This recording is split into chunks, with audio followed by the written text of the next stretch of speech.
મૂકી દીધું અમે, ખાલી એમને ચિઠ્ઠી બતાવી અને પછી લોક અંદર મૂકીને લોક કરીને જતા. પણ તમારા પહેલા જ તમે હતા ત્યારે જ લોક કરીને અમે ચાવી લઈ ગયા. અમે ચેક કરીને લોક હતું.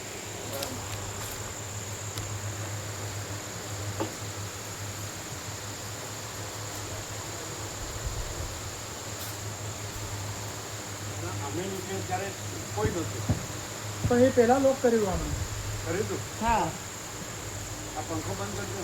26 ડિગ્રી ભગવાનનું એસી ચાલુ.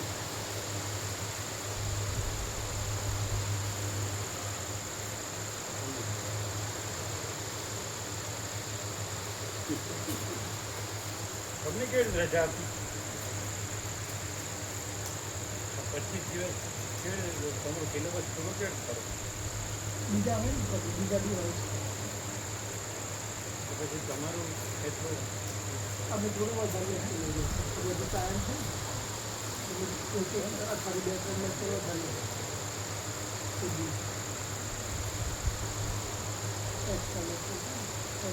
એક્સ્ટ્રા લેક્ચર પે કપાય નહીં?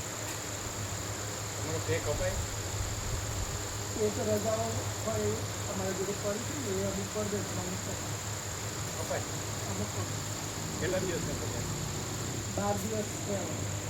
કપાય 12 દિવસ છે એટલે બીજું 12 બધા લાભ મળ્યું ને એ જો પે કાપીને આવે આ બને એ ખોટું કહેવાય ને? ના બરાબર. જે કહું પે કાપીને આવે ખોટું ના કહેવાય? બધું નથી ખબર. રજા આપતા હોય તો ચાલે બધું. હા રજા આપે એ લોકો રજા આપતા હોય તો ચાલે. અમુક તો આપતા બી રજા નહીં. પણ પે કાપીને નુકસાન નહીં?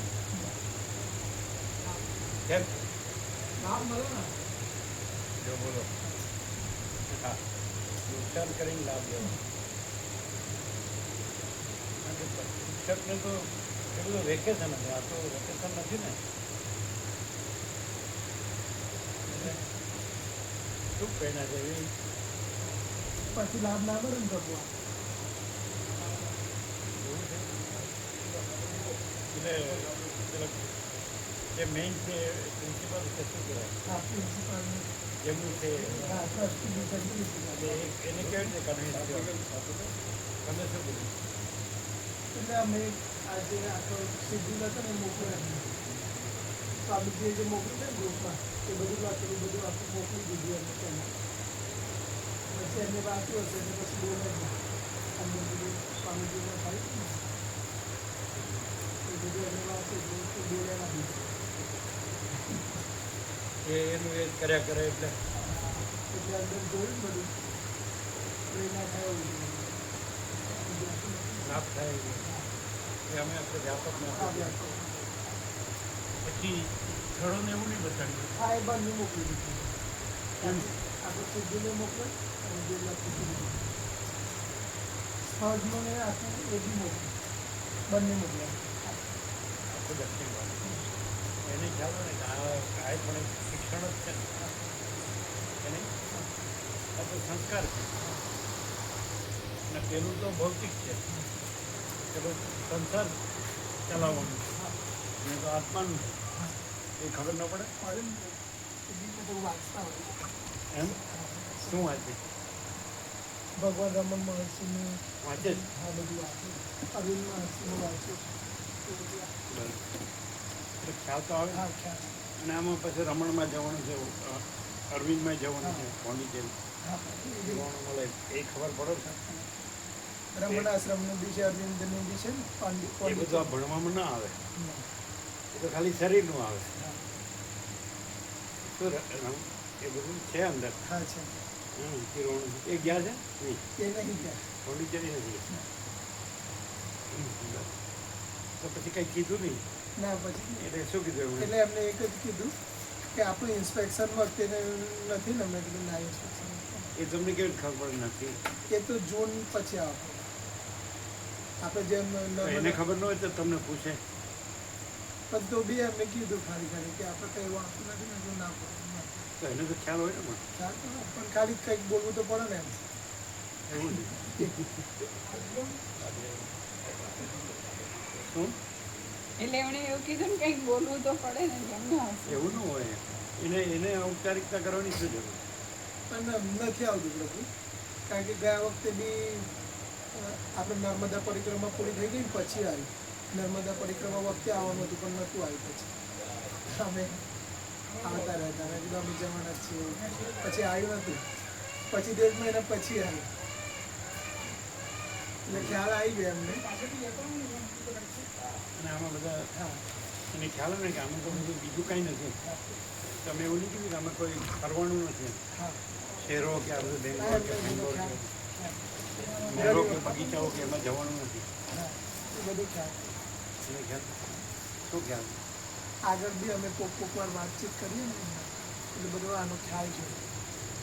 એવું પછી અમે કહીએ આનંદ પ્રભુ બી આવે છે કરીને એમ કીધું એમના સ્ટુડન્ટ અને ભગવાનના સંપૂર્ણ દર્શન ભગવાનનું સંપૂર્ણ આનંદ પત્રિકા બી રાખે છે એમના જોડે અમે આપી.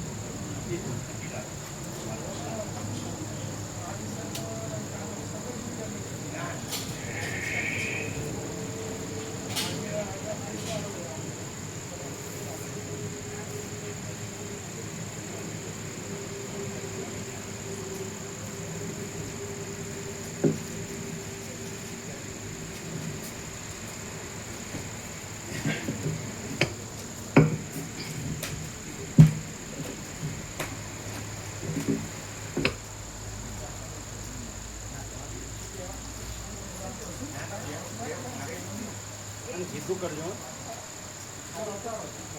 જો હાલ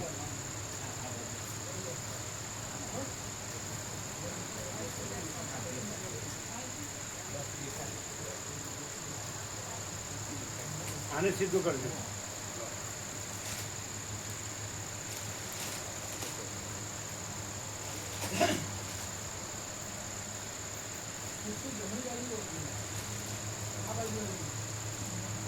તમે ગાદી છે કે નહીં? ગાદી છે કે નહીં? અરે નીચે ગાદી રાખો ગાદી.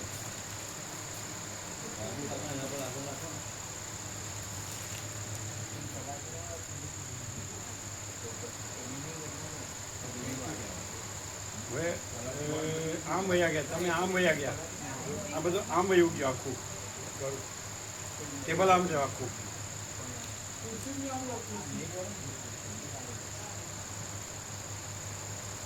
બધું આમ વયું ગયું.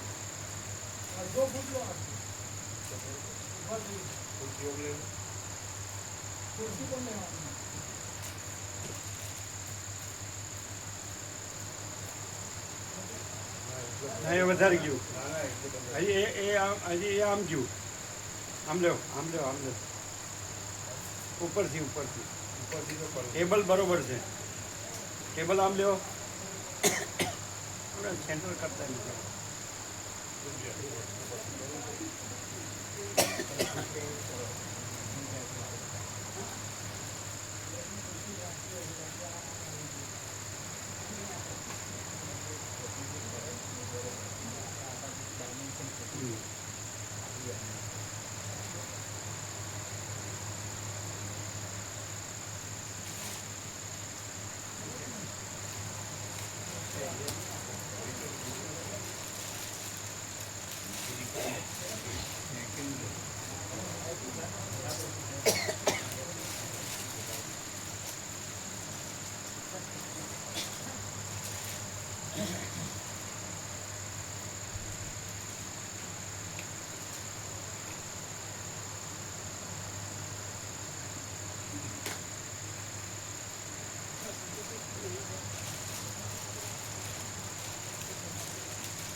ઓમ બરાબર.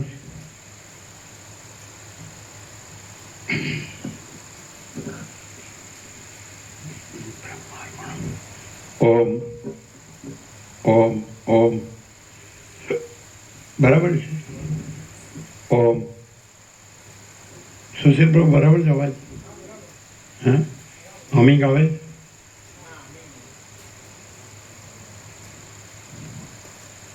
તમારો અમને આમ ત્રાસું લાગે છે હારું.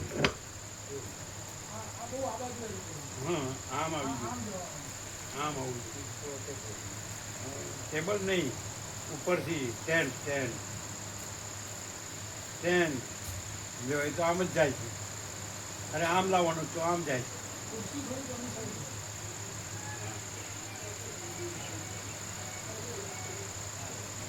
આની સાથે સેન્ટર કેમ મેળવતા નથી? હવે હવે ઉભા રહ્યો, ઉભા રહ્યો, ઉભા રહ્યો. આ સેન્ટર જેવું છે અને એ તો આમ બહુ આમ આવી જાય. હવે શું થાય પણ હવે? અને આ જુઓ, હવે ઉભા રહ્યો. હા, શું કહો છો કયો? આ સેન્ટર લગભગ સેન્ટર જેવું ના, છે. એ સેન્ટર નથી. આટલે સેન્ટર છે પ્રભુ, આટલે ના, એટલે નહીં, થોડું આમ છે, આમ. હજી થોડું આમ.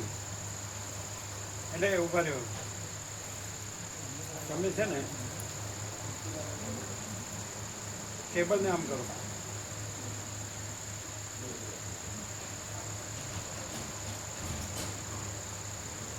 આમ આમ કરો, ટેબલને આમ કરો.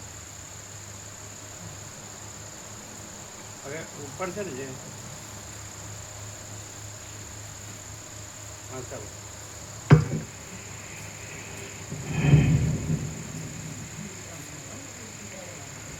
એકચ્યુઅલી ટેબલ બરાબર નથી પણ આ સ્ટેન્ડ બરાબર હવે આવ્યું. આ છે ને આ એ આને મળવું જોઈએ તો ફોકસ થાય, તો બીજો અવાજ ન આવે. તમે એમ કીધું કે આનંદ ડૉક્ટરના એમના માળીને બેન ને બધા આવ્યા હતા એમ. હા, એ કીધું હતું પ્રભુ. પછી એ શું કે પછી આ વખતે એ કીધું હતું કે એમના મામા તો આવતા હતા જ, તો આનંદ તમને ખબર નથી કે એમના મામા આવે છે. એવી કીધું આ વખતે સૌમાં મળે ને, આનંદ સરના મામા બી આવે. આનંદ પ્રભુને ખબર નથી. આનંદ પ્રભુ નથી ખબર. પછી કીધું, હા, એ બી કીધું. આનંદ પ્રભુને કીધું આનંદ પ્રભુ તો મળે હતા, એમના મામાને મળે હતા. એમ. એટલે અમે અડગડી બેઠા હતા ને તો એ લાગે કરી.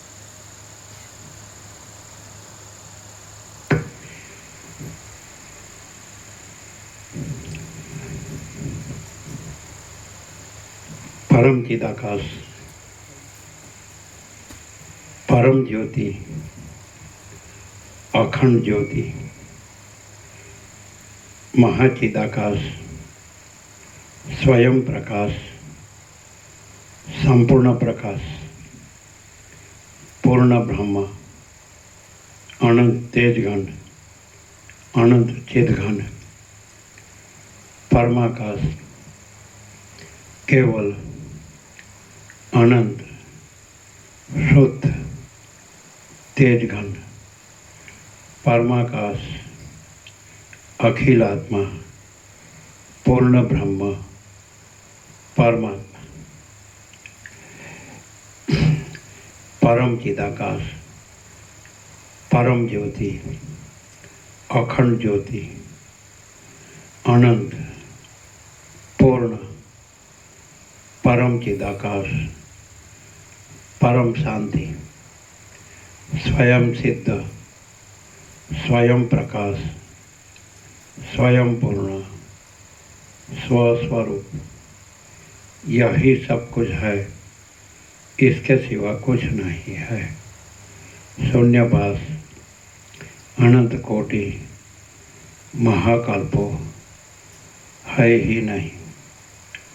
महाचिदाकाश, स्वयं प्रकाश, संपूर्ण प्रकाश, महाचिदाकाश ज्योति, अनंत, अखंड, अभेद, महाचिदाकाश ज्योति, महातत्व, महासामान्य, महाचिदाकाश, स्वसंवेद्य, सहज निर्विकल्प, महाचिदाकाश, परम कैवल्य, परम शांति, परम चिदाकाश, अनंत, पूर्ण, निरपेक्ष, સત, અનંત, સંપૂર્ણ, અપરિઘ, નિર્ભ્રાંત, નિરપેક્ષ. વસિષ્ઠ રામ સ્થિતિ પ્રકરણ રાઉન્ડ 40મો રાઉન્ડ.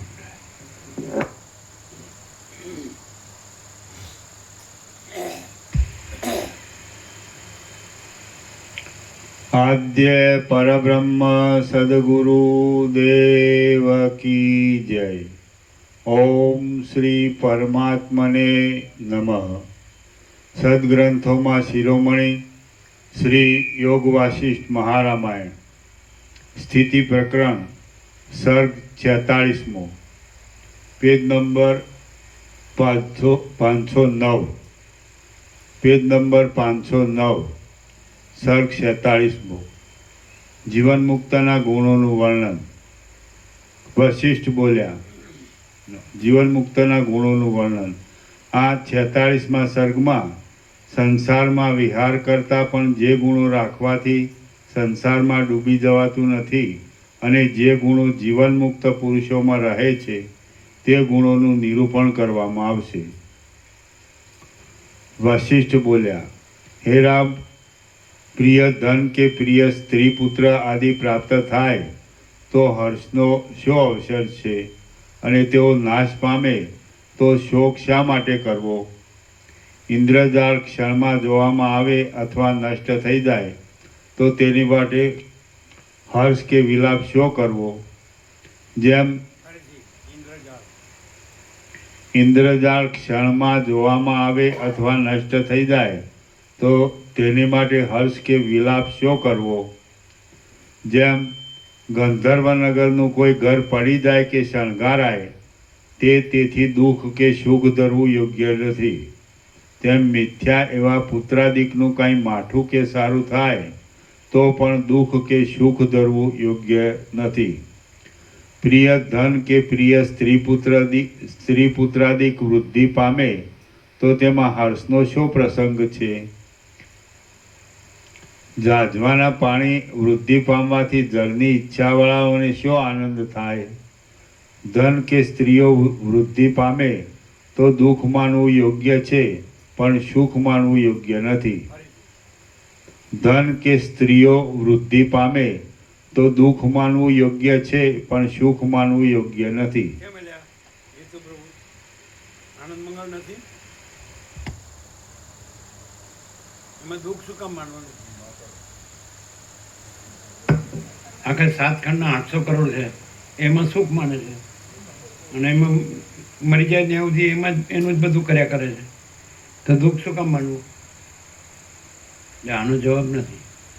એને એમ કે વસિષ્ઠ તો જેમ ભાવે એમ બોલે છે. હવે આપણે હું સમજવું, કોને સ્ત્રી નથી જોતી? જાઓ, આમ 7 ખંડના 800 કરોડમાં અડધા પુરુષ હોય ને અડધી સ્ત્રી હોય, એટલે 800માં 400 પુરુષ હોય ને 400 સ્ત્રી, રાઉન્ડ અબાઉટ, તો 400 કરોડ પુરુષને પૂછ્યા કે તમારી સ્ત્રી નથી જોતી, તો કોણ ના પાડશે? હા, કોઈ ના ન પાડે. લ્યો,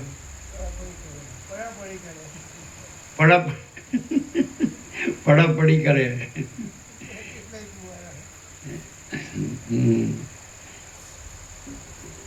એ ખરું છે.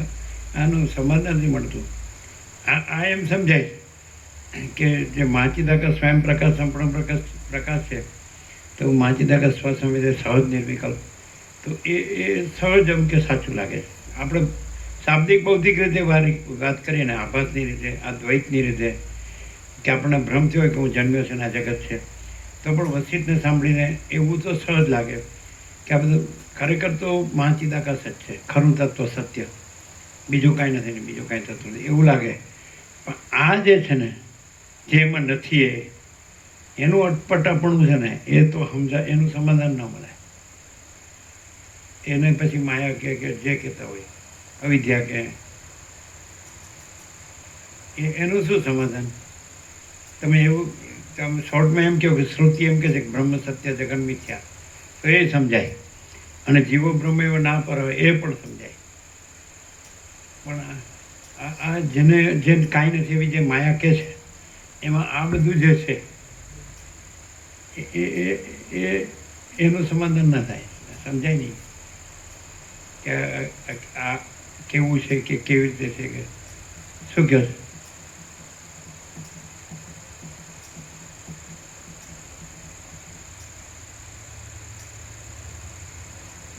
નહીં જડતું? જડે જ કાંઈ? હા, આ પ્રકાશથી જ સમાધાન. અરે પાછા એવું. અરે પણ આ જે નથી એનું સમાધાન શું થાય? તો કંઈ છે જ નહીં. હા, કંઈ છે જ નહીં. એ તો જતું રહ્યા પછી કંઈ છે જ નહીં. એટલે આ કે એની ધન વધે કોને હર્ષ નથી થતો એમ. અને સ્ત્રી મળે તો કોને હર્ષ નથી થતો એવું વાત છે. શું કે છે? ધન વધે તો કને હર્ષ નહીં થતો, અને સ્ત્રી મળે તો કને હર્ષ નહીં થતો. હા, જો પ્રેક્ટિકલમાં આવ્યા.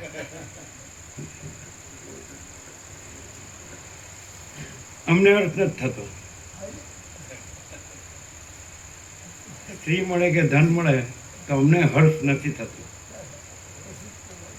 તો તમે આવું કે મુકાબરો કે સ્ત્રી કે ધન મળે તો કોને હર્ષ નથી થતો? અમે કીધું અમને હર્ષ નથી થતો.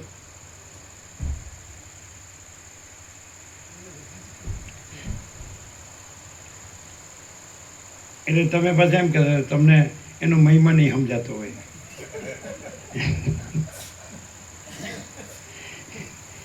હવે આટલા વર્ષો થયા અને કરોડો આવ્યા ને ગયા અને હજી મહિમા સમજવાનું બાકી. હા, એમ બોલ્યા જીતુ પ્રભુ, મુકા પ્રભુ કે સ્ત્રીને ધન મળે તો કોને હર્ષ નથી થતો? આમ એકદમ શું કહેવાય, આમ આનંદથી બોલ્યા, હસે છે. અમને કેમ છે બાળકો પરને?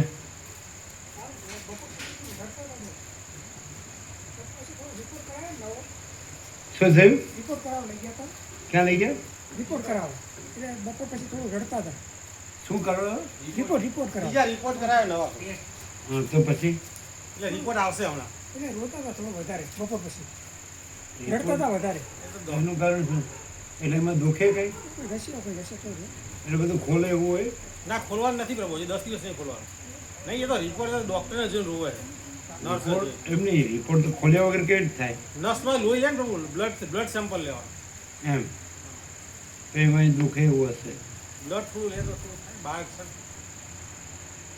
અચ્છા, આ અંદર મૂક્યો પ્રભુ શું છે? દવા, મેડિસિન. હા, પેલી આજે કીધી. હા, એ હમણાં નિત્ય સ્મરણ કાલે આપ્યું, નિત્ય દર્શન આપ્યું હતું? નથી આપ્યું. આપ્યું? કાલ આપ્યું હતું, વચનામૃત આપ્યા હતા ને. તો કોઈને બાકી હોય તો પૂછી જો. તમારે એને આવી ગયું બધાને? નિત્ય દર્શન આવી ગયું? આવી ગયું.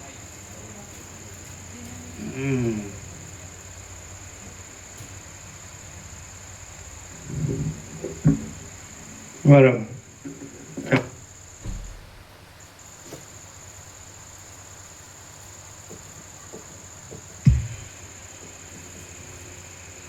કેમ એને બાકી અત્યાર સુધી ભગાપ્રભુ તો ક્યાં ના આવ્યા?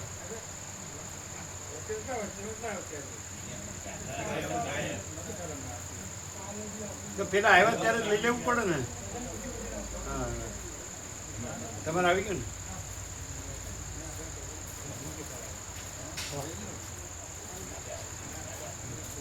એ નવા સુધારેલા લિસ્ટ આવ્યા છે. ચિરાગ પ્રભુ લઈ લેજો. લીધા 17. બીજા કોને બાકી? એ નવું લિસ્ટ છે ને, બાકીઓને આપજો. નિત્ય દર્શન. આ એને બાકી છે. હા, એ કાલે આવ્યો પણ આપ્યું નહોતું. એ ઘણા દિવસે આવ્યા. કાલ આપ્યું હતું ને કાલે? ના, નહોતું આપ્યું. ના, કાલે ઓલું વાર્ષિક લિસ્ટ આપ્યું હતું, વાર્ષિક ઉત્સવનું. આજે વાર્ષિકનું છે ને, બાકી છે ને. આવ્યા.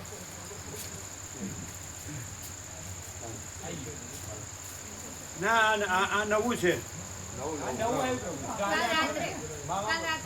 કાલે આપ્યું આવ્યું. આમાં ઘરે ઘરે આપ્યા બધાને. હા, અચ્છા. ચિરાગ પ્રભુને આવ્યા? આ સુધારેલું આવ્યું. ક્યારે લીધું? આજે બીજા તમારે આવી ગયું તમારે આવી ગયું નવું સુધાર તમારે આવ્યું તમારે કેટલા લેવાય તમારે તમારે ક્યારે જવાનું છે? પણ જવાનું કહી દીધું પહેલેથી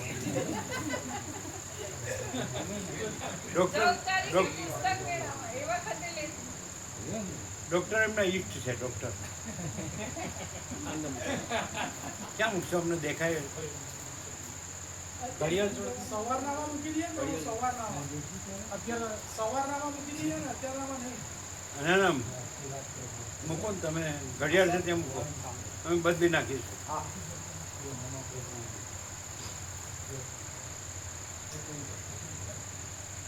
એમની સાથે આવ્યા તમારી સાથે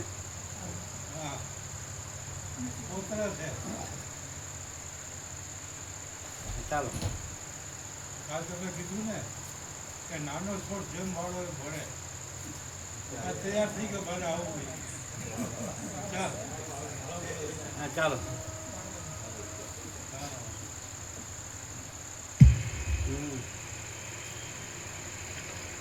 ધન કે સ્ત્રીઓ વૃદ્ધિ પામે તો દુઃખ માનવું યોગ્ય છે પણ સુખ માનવું યોગ્ય નથી. મોહરૂપી માયાની વૃદ્ધિ થતાં કોણ પ્રસન્ન થાય? જે ભોગો વધવાથી મૂર્ખને રાગ ઉત્પન્ન થાય છે તે જ ભોગો વધવાથી સમજૂને વૈરાગ્ય ઉત્પન્ન થાય છે. ધનનો કે સ્ત્રી આદિનો નાશ થાય તો જેમ શોક કરવો યોગ્ય નથી તેમ હર્ષ કરવો પણ યોગ્ય નથી, કારણ કે એમના નાશથી કલ્યાણ થતું નથી પણ એમનામાં આસક્તિ નહીં રાખવાથી કલ્યાણ થાય છે. પાના નંબર 509 સર્ગ 46મો.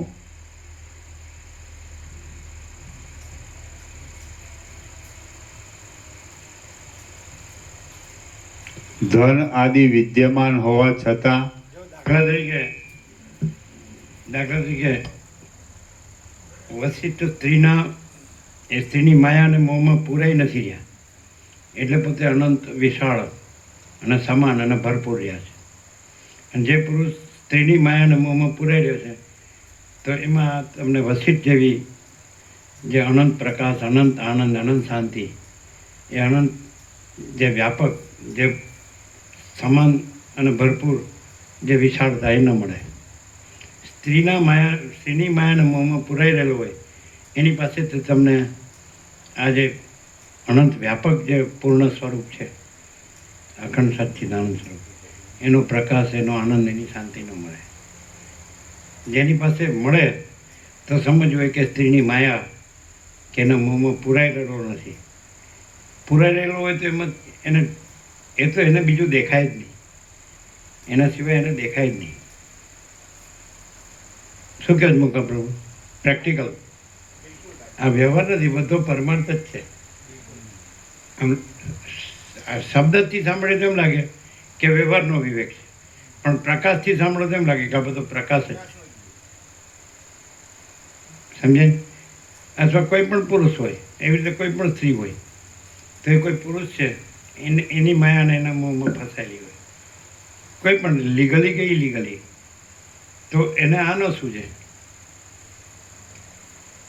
અહીંયા સ્વીકાર કરે છે એવા લોકો, જે લોકો ડોલરોનો ભોગવવામાં ડૂબી ગયા તો કે અમે આ વચનામૃત વાંચીએ ને તો સમજાતું નથી એમ કે.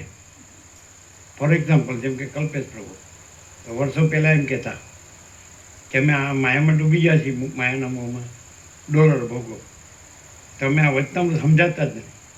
આ વચનામૃત જ ન સમજાય.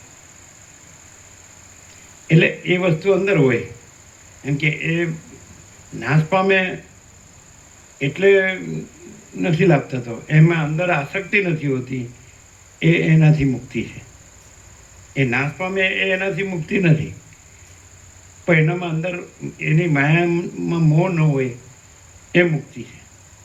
સમજાય કે નહીં? તો એ કબૂલ કરે, સારો હૃદયનો પાછો કબૂલ કરે. એને ખબર હોય પોતે આપણે જે ભ્રાંતિમાં રહે હોય, મિથ્યા નાશવંતમાં, જે અને એમાં સુખ માન્યું હોય, એને ડૂબી ગયા તો એમ કે રીતસર તેમને આ અનુભવાતું જ નથી. સમજે? એટલે શરીરથી અહીંયા હાજર હોય કોઈ પણ એ પુરુષ હોય ને સ્ત્રીની માયાનો મોહમાં ડૂબેલો હોય તેને સમજાય નહીં. શું કહે છે? પ્રેક્ટિકલ આવું બધું વેદાંત બ્રહ્મજ્ઞાનમાં ન આવે. સમજે? વ્યાકરણ ભણો અને પ્રક્રિયા ભણો, પ્રસ્થાંતરય ભણો, એવું આવે. આ ન આવે. આ પ્રેક્ટિકલ છે અને વસીટમાં આવે છે. તમે જોશો તો શાંકર ભાષ્ય હોય અને ત્રણેય પ્રસ્થાંતરયનું 10 ઉપનિષદ, બ્રહ્મસૂત્ર, ગીતા, તો એમાં આ ન આવે. એટલે એવું આવે કે તમે ક્લિયર ન થાવ. અને વસીટમાં એવું આવે કે તમને આમ આરપાર ખબર પડે. આમ તમે જરાય ઠગાવ નહીં. આમ માયા, સ્ત્રીની માયા જે ભ્રાંતિ અને એનો મોહ, સમજાય? એ ખબર પડે. એટલે પછી એમ કે એ નાશ પામે એ મુક્તિ નથી, એમાં આસક્તિ નથી. એ છે જ નહીં. ભ્રાંતિવાળાને લાગે કે આ જીવે છે કે મરે છે, પણ એ ભ્રાંતિજનમ નથી. તો એ જીવે કે મરે એની સાથે નિસ્બત નથી. એ ભ્રાંતિ નથી હોતી એ મુક્તિ છે. આ કંઈક છે એવી ભ્રાંતિ નથી હોતી એ મુક્તિ છે. ભ્રાંતિને, જે ભ્રાંતિ હોય એને પોતાને ખબર નથી પડતી કે હું ભ્રાંતિ છું, પણ જેનામાં વિવેક છે, બોધ છે, એને ખબર પડે છે કે આ ભ્રાંતિ છે. અને એનામાં ભ્રાંતિ નથી હોતી એ મુક્ત છે. અને ભ્રાંતિને એમ હોય કે હું ભ્રાંતિ સાચી છું તો એ બદ્ધ છે. ભ્રાંતિ પોતાની ભ્રાંતિ છોડી દે તો એ મુક્તિ છે. શું કહે મુકાપ્રભુ? હવે આ બધું પ્રક્રિયામાં ના આવે. બોલો મુકાપ્રભુ આવે, જીતુપ્રભુ આવે. શું સમજાણું? એ પહેલાં હું બોલ્યા ખબર કે 7 ખંડના 800 કરોડ હોય તો સ્ત્રી કે ધન મળે તો કોને હર્ષ નથી થતો એમ કે. પણ હવે આ વિવેક આવ્યો તો એમાં એવું આવ્યું અમે કીધું અમને હર્ષ નથી થતો. હર્ષ થતો હોય તો આ વાતાવરણ ન હોય અખંડ. આજે 50મું વર્ષ ગોલ્ડન જ્યુબિલી, 10/10/1976 10/10/2025 49 પૂર્ણ. તો ભ્રાંતિવાળો આમાં અખંડ ન રહી શકે. એની અંદર જે વાસના હોય એમાં જ જાય. અને અહીંયા કોઈ વાસના નથી, દેહાધ્યાસ પણ નથી કે હું આ છું. સમજાય? અને કર્તાપણું, ભોગતાપણું, કર્મ, ફળ, જન્મ, મરણ, સુખ દુઃખ, કોઈ દ્વંદ્વ નથી. સમજાય? આખો દેખાવ જ નથી. દ્રશ્ય છે એ દેખાવ જ છે અને પ્રકાશ છે એ પૂર્ણ છે. સમજે? જેમ કે સૂર્યનારાયણ ભગવાન છે પૂર્ણ છે અને એનાથી પ્રકાશથી ભાસતું ત્રૈલોક્ય છે એ પ્રકાશમાં કાંઈ નથી. તેવી રીતે જે બ્રહ્મસૂર્ય રહ્યા હોય તેના માટે આ જે દેખાય છે એ બ્રહ્મસૂર્યમાં કાંઈ નથી. અને ભ્રાંતિ રહ્યા હોય તો એને બ્રહ્મસૂર્ય દેખાય જ નહીં, ઓળખાય જ નહીં. એને તો ક્યાંય પણ ભ્રાંતિ જ દેખાય. જેમ કે ગોળને સૂર્યમાં અંધારું જ દેખાય. સમજાય? પણ જેને બોધ થયો હોય તો એ જ બ્રહ્મસૂર્યને ઓળખી શકે. અને બોધ છે બ્રહ્મસૂર્યનો જ પ્રકાશ છે. એ પાછો બોધ બીજો પ્રકાશ નથી. એ બોધ જ બ્રહ્મ છે. સમજાય? પણ એ બોધ કોને થાય? જન્મ ભ્રાંતિનો હોય એને થાય. અને ભ્રાંતિનો હોય ત્યાંથી જ બોધ થઈ શકે. ભ્રાંતિ હોય ત્યાંથી આ બોધ ન થઈ શકે. ભ્રાંતિવાળાને તમે અહીં બેહાડો, લોચા વાળે કે નહીં, એમ હું આમ કરું છું, હું આમ કરું છું, હું તો આવો છું, હું તો આવો છું. અને આ માચીદા કા સબ કુછ હૈ, મેં કુછ નહીં હૈ. શું કહો? પછી લોચા વાળે, પછી પકડો ને તમે એને એ તો અમે આમાં છીએ એટલે અમારે આ બધું કરવું પડે ને. શું જીતું આમાં શું કરો? બોલો હવે ભ્રાંતિવાળો હોય લોચા જ મારે. શું કરે? લોચા મારે, બોલવા મળે. એનું બધું નકલી હોય. ભ્રાંતિ જ નકલી છે અને પ્રકાશ જ સત્ય છે. સમજ્યા? જ્યાં પ્રકાશ હોય ત્યાં આનંદ હોય, શાંતિ હોય. જ્યાં ભ્રાંતિ હોય કાંઈ નહીં. એ નહીં.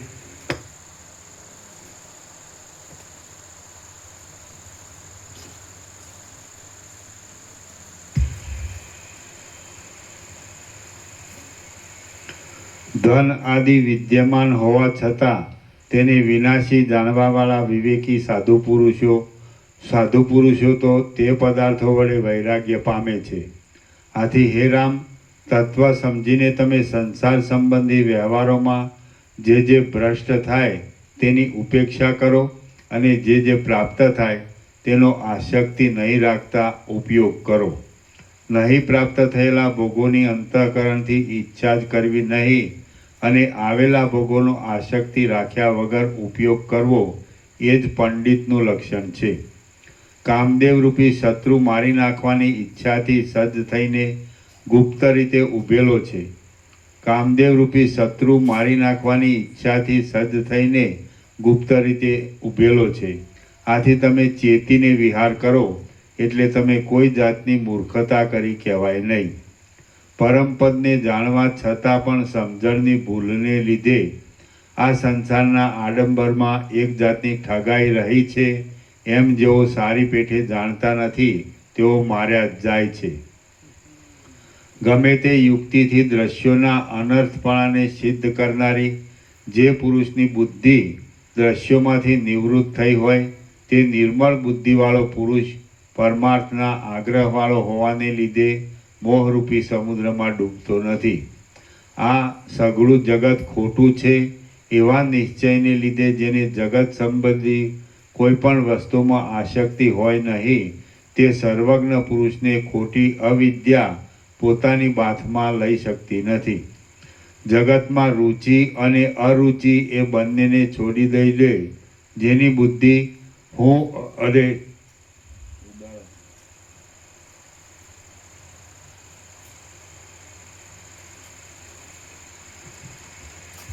જગતમાં રુચિ અને અરુચિ એ બંનેને છોડી દઈને જેની બુદ્ધિ હું અને આ સઘળું જગત એક જ છે એવા વિચારમાં રહે છે તે પુરુષ મોહરૂપી સમુદ્રમાં ડૂબતો નથી. કાર્યોમાં તથા કારણોમાં વ્યાપ્ત થઈને રહેવું જે સત્તા માત્ર પદ છે તે હું છું એમ બુદ્ધિથી નિશ્ચયપૂર્વક સમજીને તમે બહારના કાર્યોમાં તથા કારણોમાં વ્યાપ્ત થઈને રહેવું રહેલું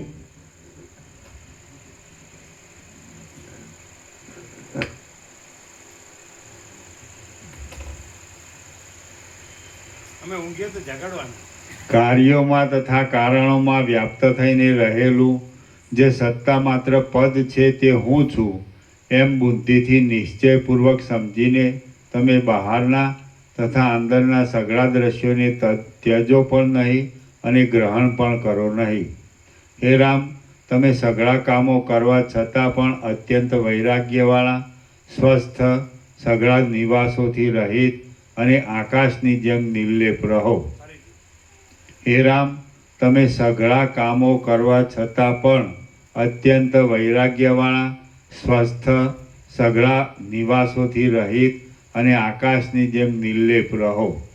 જે વિદ્વાનને પ્રવૃત્તિ કરવા છતાં પણ જેમ ઈચ્છા પણ ન હોય અને અનિચ્છા પણ ન હોય તેની બુદ્ધિ કમળપત્ર જેમ જળથી લેપાતું નથી તેમ કોઈ વિષયથી લેપાતી નથી. હે રામ, તમે આત્મજ્ઞાન સંપાદન કરીને આસક્તિથી રહિત થઈ જાઓ. પછી તમારા પાતળા થઈ ગયેલા મન અને ઇન્દ્રિયો ભલે પોતાની ક્રિયાઓ કરે અથવા ન કરે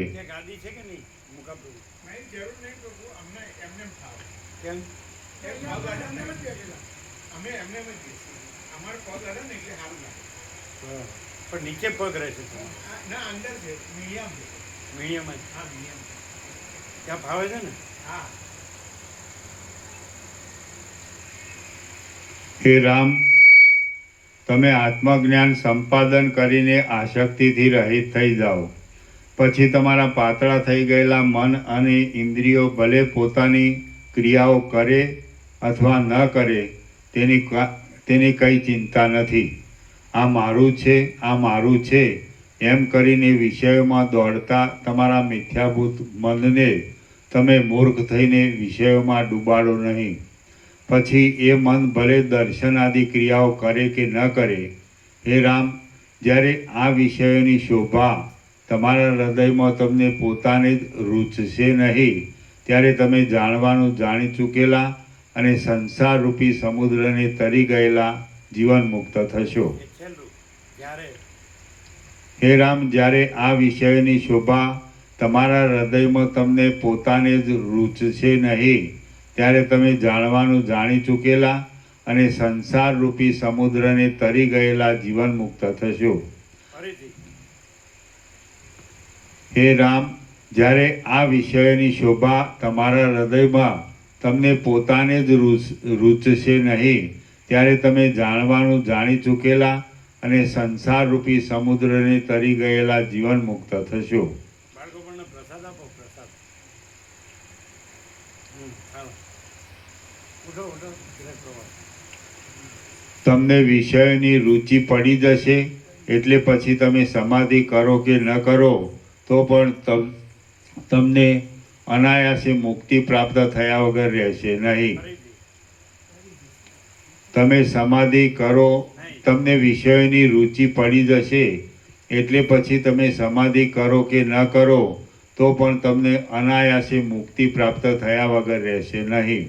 હે રામ, જેમ પુષ્પમાંથી ગંધને જુદો કરવામાં આવે તેમ જીવન મુક્તનું પદ પામવાને માટે તમારા વિવેકી મનને ઉત્તમ વિચારો ગોઠવી વાસનાઓના સમૂહમાંથી જુદું પાડો. વાસનાઓરૂપી જળથી ભરેલા આ સંસારરૂપી સમુદ્રમાં જેઓ વિચારરૂપી વહાણમાં ચડે છે તેઓ તરે છે અને બીજા લોકો ડૂબી જાય છે. વિવેક તથા વૈરાગ્ય આદિ સાધનોથી તીક્ષ્ણ કરેલી અને સુખ દુઃખાદિકનું સહન કરવામાં ધીરજવાળી બુદ્ધિથી ઉપરનું ફરીથી વાસનાઓરૂપી જળથી ભરેલા આ સંસારરૂપી સમુદ્રમાં જેઓ વિચારરૂપી વહાણમાં ચડે છે તેઓ તરે છે અને બીજા લોકો ડૂબી જાય છે.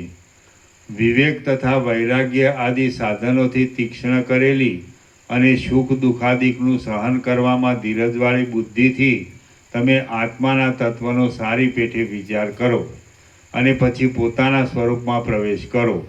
હે રામ, તત્વને જાણનારા અને જ્ઞાનથી સંપન્ન ચિત્તવાળા વિદ્વાન પુરુષો જેમ વિહાર કરે છે તેમ વિહાર કરવો યોગ્ય છે, પણ મૂઢ પુરુષોની જેમ વિહાર કરવો યોગ્ય નથી. ફરીથી હે રામ, તત્વને જાણનારા અને જ્ઞાનથી સંપન્ન ચિત્તવાળા વિદ્વાન પુરુષો જેમ વિહાર કરે છે તેમ વિહાર કરવો યોગ્ય છે, પણ મૂઢ પુરુષોની જેમ વિહાર કરવો યોગ્ય નથી.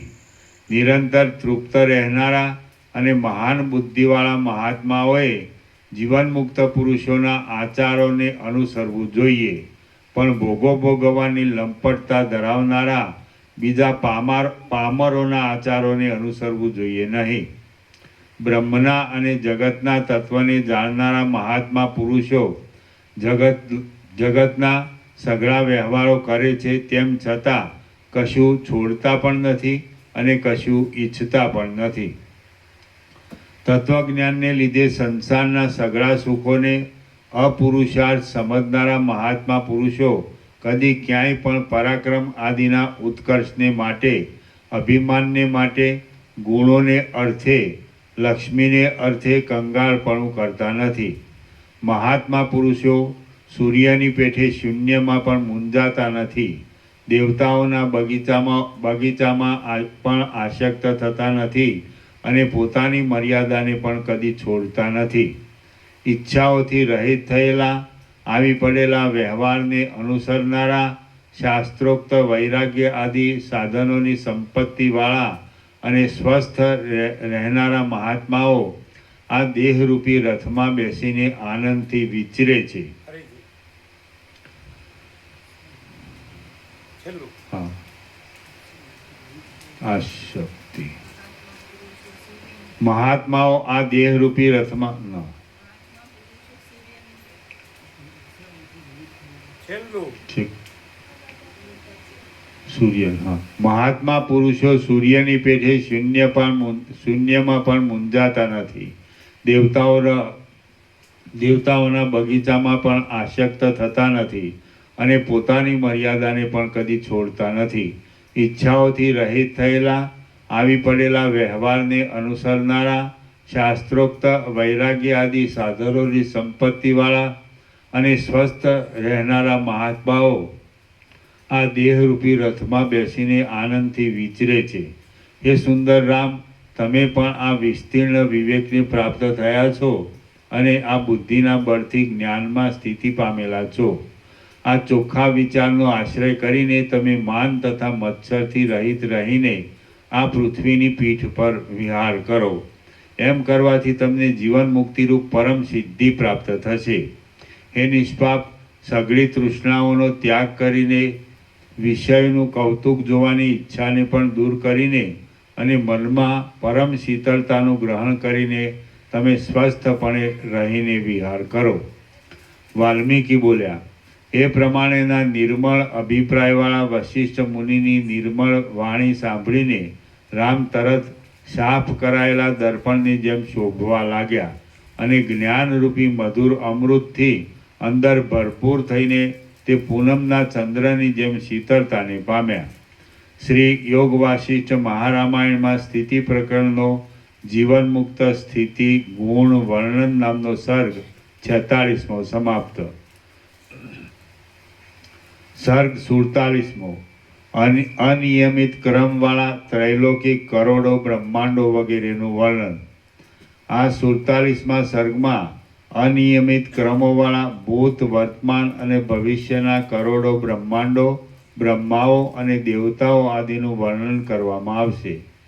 રામ બોલ્યા, હે સઘળા ધર્મોને જાણનારા અને સકળ વેદોના તથા શાસ્ત્રોના પારને પહોંચેલા ભગવાન, આ આપના પવિત્ર વચનોથી મને કેટલીક ધીરજ મળવા જેવું થયું છે.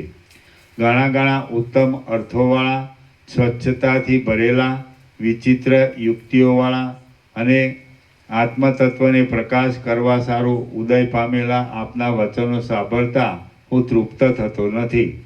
જીવોની રાજસ અને સાત્વિક જાતિઓ કહેવાના પ્રસંગમાં આપે જે પ્રમાણ સિદ્ધ બ્રહ્માની ઉત્પત્તિ કહી છે તે ઉત્પત્તિ વિશે આપ સ્પષ્ટ રીતે વર્ણન કરો. વશિષ્ઠ બોલ્યા, હે રામ, લાખો બ્રહ્માઓ, લાખો શંકરો, લાખો ઇન્દ્રો અને લાખો નારાયણો થઈ ગયા છે. આ બ્રહ્માંડમાં તથા બીજા વિચિત્ર બ્રહ્માંડોમાં પણ જુદા જુદા આચારોવાળા અને જુદા જુદા વિહારોવાળા બ્રહ્માઓ, શંકરો, ઇન્દ્રો, નારાયણો અને બીજા પણ દેવો તથા મનુષ્યો આદિ પ્રાણીઓ અસંખ્યાત છે. ભૂતકાળમાં થઈ ગયેલા, વર્તમાનમાં રહેલા અને હવે પછી થવાના અનંત બ્રહ્માંડોમાં એકી વખતે ઘણા જીવો થઈ ગયા છે. ઘણા જીવો છે અને બીજા ઘણા જીવો ઉત્પન્ન થશે. હે મહાબાહુ, બ્રહ્માંડોમાં એ બ્રહ્માદિક દેવતાઓની ઉત્પત્તિઓ જાણે ઇન્દ્રજાળમાં થતી હોય એવી થાય છે. કોઈ સમયે બ્રહ્માથી સૃષ્ટિઓ થાય છે, કોઈ સમયે શિવથી સૃષ્ટિઓ થાય છે, કોઈ સમયે વિષ્ણુથી સૃષ્ટિઓ થાય છે અને કોઈ સમયે બીજા મુનિઓથી પણ સૃષ્ટિઓ થાય છે. બ્રહ્મા કોઈ સમયે કમળમાંથી ઉત્પન્ન થાય છે, કોઈ સમયે પાણીમાંથી ઉત્પન્ન થાય છે, કોઈ સમયે ઈંડામાંથી ઉત્પન્ન થાય છે અને કોઈ સમયે આકાશમાંથી પણ ઉત્પન્ન થાય છે. કોઈ બ્રહ્માંડમાં શિવ જ સર્વના અધિપતિ છે, કોઈ બ્રહ્માંડમાં સૂર્ય જ સર્વના અધિપતિ છે, કોઈ બ્રહ્માંડમાં ઇન્દ્ર જ સર્વના અધિપતિ છે, કોઈ બ્રહ્માંડમાં વિષ્ણુ સર્વના અધિપતિ છે અને કોઈ બ્રહ્માંડમાં એક દેવ જ સર્વમય છે. કોઈ સૃષ્ટિમાં પૃથ્વી પ્રથમ ગીચ ઝાડોથી વ્યાપ્ત થઈ હતી, કોઈ સૃષ્ટિમાં પ્રથમ મનુષ્યોથી વ્યાપ્ત થઈ હતી અને કોઈ સૃષ્ટિમાં પ્રથમ પર્વતોથી વ્યાપ્ત થઈ હતી. કોઈ સૃષ્ટિમાં પૃથ્વી માટીમય થઈ હતી, કોઈ સૃષ્ટિમાં પથરામય થઈ હતી, કોઈ સૃષ્ટિમાં સુવર્ણમય થઈ હતી અને કોઈ સૃષ્ટિમાં તાંબામય થઈ હતી. આ બ્રહ્માંડમાં પણ ઘણા વિચિત્ર પદાર્થો છે અને બીજા બ્રહ્માંડોમાં પણ જુદા જુદા પ્રકારના વિચિત્ર પદાર્થો છે. કેટલાક બ્રહ્માંડો એક પ્રકાશવાળા છે અને કેટલાક બ્રહ્માંડો પ્રકાશ વગરના પણ છે. જેમ મહાસાગરમાં અનંત તરંગો પ્રકટ થાય છે અને અનંત તરંગો તિરોહિત થઈ જાય છે, તેમ આ બ્રહ્મ તત્વરૂપી મોટા આકાશમાં અનંત બ્રહ્માંડો પ્રકટ થાય છે અને અનંત બ્રહ્માંડો તિરોહિત થઈ જાય છે. જેમ સમુદ્રમાં તરંગો થાય છે આ મોટા તત્વરૂપી આકાશ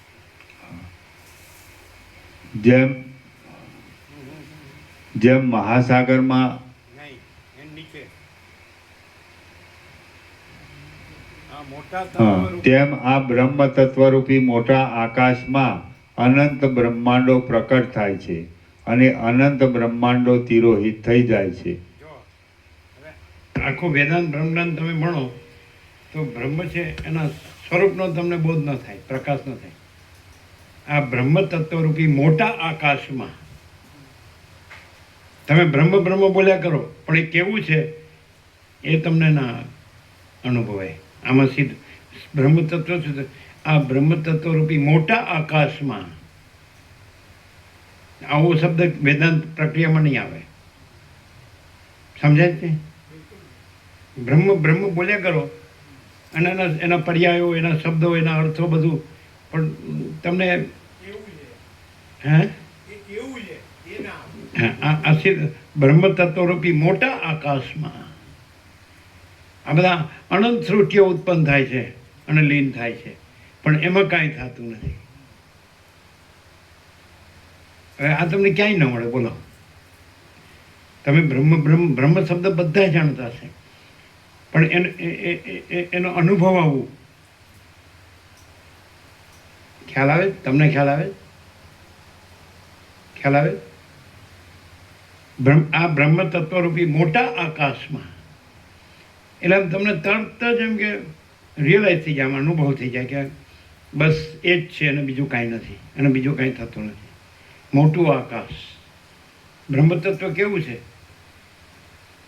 તે આ શબ્દ એક જ શબ્દમાં અનુભવાય છે. આ વાંચી જાય કાંઈ ખબર ન પડે. પડે? વાંચી જાય તો વાંચી જ જાઓ એટલે વયું જ જાય એમ. તમે શબ્દોમાં જ આગળ જતા રહ્યો. પણ જો અહીં બ્રેક લાગે એટલે પછી આખો ફૂલ લાઈટ થઈ જાય એમ કે આ બ્રહ્મ તત્વરૂપી મોટા આકાશમાં. એટલે બ્રહ્મ શું છે એ સીધું અનુભવ જાય કે બ્રહ્મ તત્વ કેવું છે? એ મોટું આકાશ, પરમ આકાશ છે ને. આ બ્રહ્મ તત્વરૂપી મોટા આકાશમાં એ તો આમ બ્રહ્મ બોલો ને તો એ નાનકડો શબ્દ જ લાગે. બ્રહ્મ પરમાત્મા બોલો, બોલે જ બધા. ભગવાન બોલે, પ્રભુ બોલે, ઈશ્વર બોલે, શક્તિ બોલે, માતાજી બોલે, દાદા બોલે, બધું બોલે, શંકર બોલે, રામ બોલે, કૃષ્ણ બોલે, પણ શબ્દ જ હોય. અંદર શું હોય ખબર? હું આ છું, હું આ દેહ છું, હું આ સ્ત્રી છું, હું આ પુરુષ છું, આ મારું ઘર છે, આ મારું ધન છે, અમારું કુટુંબ, ફેમિલી, સગા સંબંધી, મારું ગામ ને અમારા સંસાર વ્યવહારને, અમારી લેવડ દેવડને સીધું જ માણસ જે આવી ગયો છે સાવ સંકુચિતતામાં, એ આખો એ પોતાના અનંત સ્વરૂપમાં આવી જાય. સમજાય? આ બ્રહ્મ તત્વરૂપી મોટા આકાશમાં કરોડો બ્રહ્મા, વિષ્ણુ અને મહેશ ઉત્પન્ન થઈ તેને લીન થઈ જાય છે. તરંગ અને પરપોટાની જેમ ચક્રી તરંગ ફીણ પરપોટા. આ સંસાર કાંઈ નથી, પણ શું છે તો કે આ બ્રહ્મ તત્વરૂપી મોટું આકાશ. આ જે રેલો હોય એને આ કાંઈ ન હોય, અને જેને આ જ બધું હોય તેને આની ખબર ન હોય. શું કહે? આ જે રેલો હોય એને આ કાંઈ ન હોય, અને આ જ જેને બધું હોય એને આની ખબર ન હોય. અને એને પોતે જેવો હોય તો ત્યાં આ બ્રહ્મ તત્વરૂપી આકાશ જ પ્રકાશતું હોય એ ખબર ન પડે કે આ નથી. આ બ્રહ્મ તત્વરૂપી મોટું આકાશ પ્રકાશી રહ્યું છે. એને એટલી ખબર ન પડે કે એના જેવું હોય તો એ કેવું છે એવું હોય, આ કેવું છે તો ત્યાં એવું નથી. શું કહે છે? એને ક્લિયર? આ બ્રહ્મ તત્વરૂપી મોટા આકાશમાં. હવે જો અહીંયા આવી ગયો સીધો, અહીંયા આવ્યો છે, એમાંથી પાછો એમ જેમ મહાસાગર છે તરંગમાં આવી ગયો તો પાછો મહાસાગરમાં આવી ગયો. મહાસાગરપણામાં તરંગપણામાંથી બ્રહ્મ તત્વ બોલો. તમે વેદાંત બ્રહ્મજ્ઞાન ભણો તો બ્રહ્મ આમ આ સીધું અનુભવ એવું નહીં અનુભવાય. આમ શબ્દ રહેશે એક શુષ્ક અને નિરસ. બધા માણસો જાણે છે બ્રહ્મ એટલે જાણે આમ જાણે પોતે બ્રહ્મ થઈ ગયો હોય ને એવી રીતે બોલે પાછો. પોતે બ્રહ્મ થઈ ગયો પણ ડાચું જુઓ તો કેવું હોય. અને સવારના પોરમાં ઉઠીને આનું મોટું ક્યાં જોયું એવું હોય હે. અને એમ તો એમ જ કે બસ બ્રહ્મ બોલે એટલે એમ થાય કે પોતે બ્રહ્મ થઈ ગયો. અરે પણ તું કરે છું તારી અંદર બધા કેવા કીડા હળ વળે છે હે. હાવ હળી ગયું બધું. આ બ્રહ્મ તત્વરૂપી મોટા આકાશમાં પછી ખલાસ બીજું બધું ગયું. આ બ્રહ્મ તત્વરૂપી મોટા મહાસાગરમાં અનંત ચક્રી તરંગ ફીણ પરપોટા આમ ઉત્પન્ન થાય છે અને લીન થાય છે. તેવા અનંત બ્રહ્મા વિષ્ણુ મહેશ અનંત સૃષ્ટિઓ ઉત્પન્ન થાય છે અને લીન થાય છે. કેવો સીધો અનુભવ થઈ જાય બ્રહ્મનો. કેવું છે બ્રહ્મ તત્વ કેવું છે? બ્રહ્મ તત્વ રૂપી મોટું આકાશ એટલે બ્રહ્મ આકાશ. બ્રહ્મ વત્તા આકાશ, ચિદ વત્તા આકાશ, ચિદ ચૈતન્ય, ચિદ આકાશ, બ્રહ્મ આકાશ, પરમ આકાશ અનુભવ થાય. હવે વાંચી ગયા ત્યારે ખબર પડી અને હવે ખબર પડે જ કે નહીં. બધું ઇન્દ્રપુરા અને એમાં જ બ્રહ્મ સમાયેલું છે.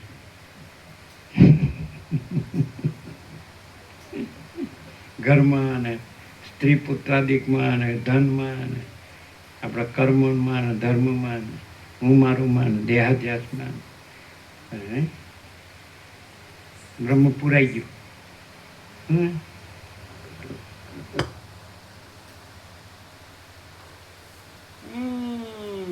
ये बात है.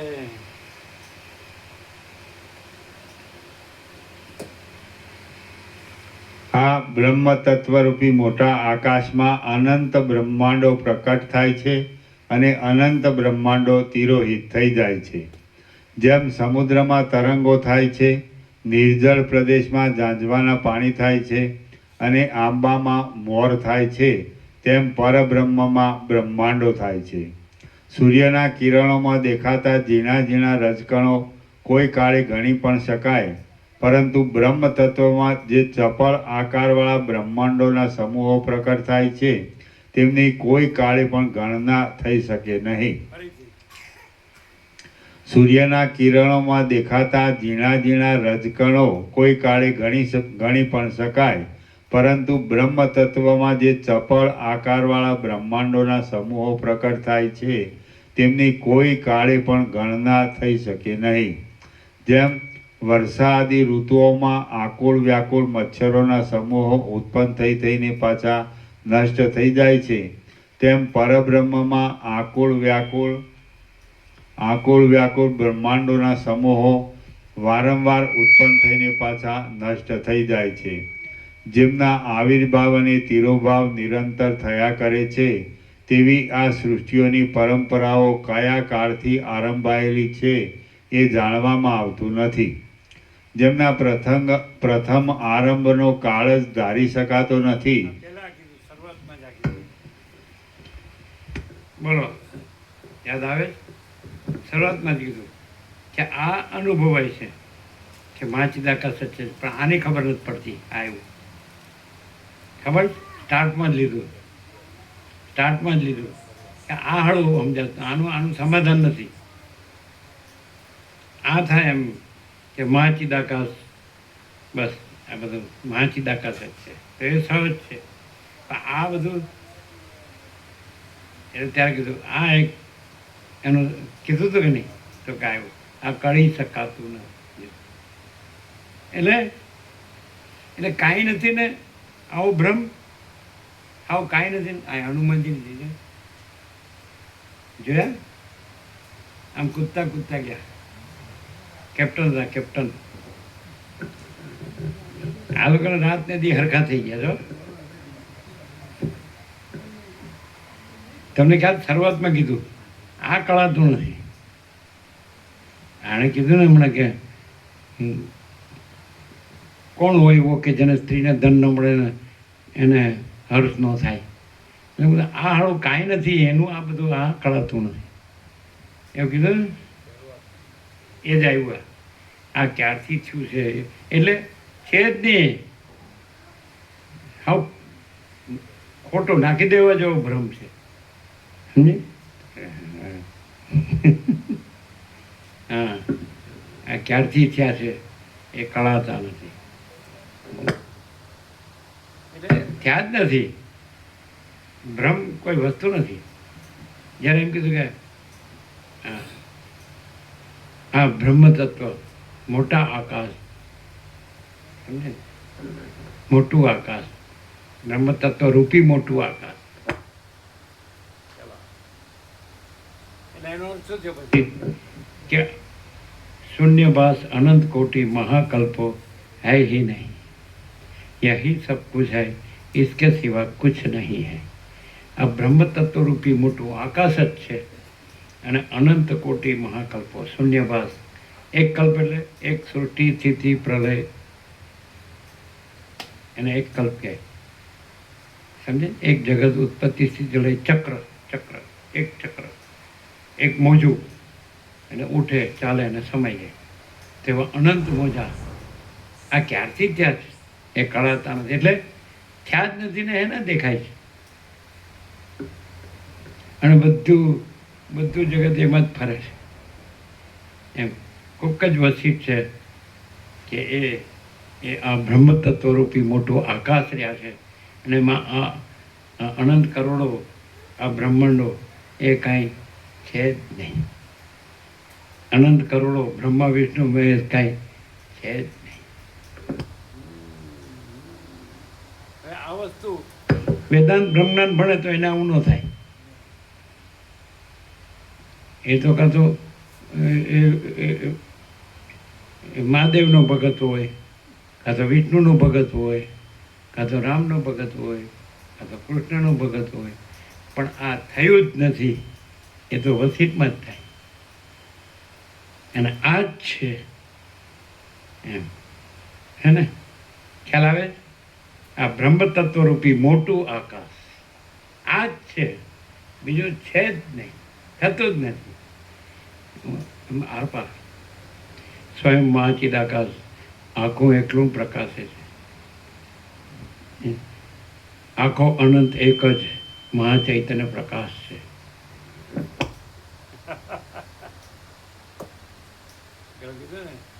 કે આકાશ જેવો આખો, આકાશ જેવો આખો અનંત ચૈતન્ય પ્રકાશ છે એના. અને આ બધા હોય એ બધા ગમે એવું ગુરુ કર્યા હોય, શાસ્ત્રો વાંચ્યા હોય, સાંભળ્યા હોય, કથાઓ આ તે, તો આ ભગવાનને પહેલા ભગવાન, આ દેવને પહેલા દેવ, આ ઈષ્ટદેવને આ કુળદેવી, એવું ચક્કર ચાલતો હોય. અને અહીંથી આમ ભમતા હોય ને અહીંયા તમે આવો એટલે કે આ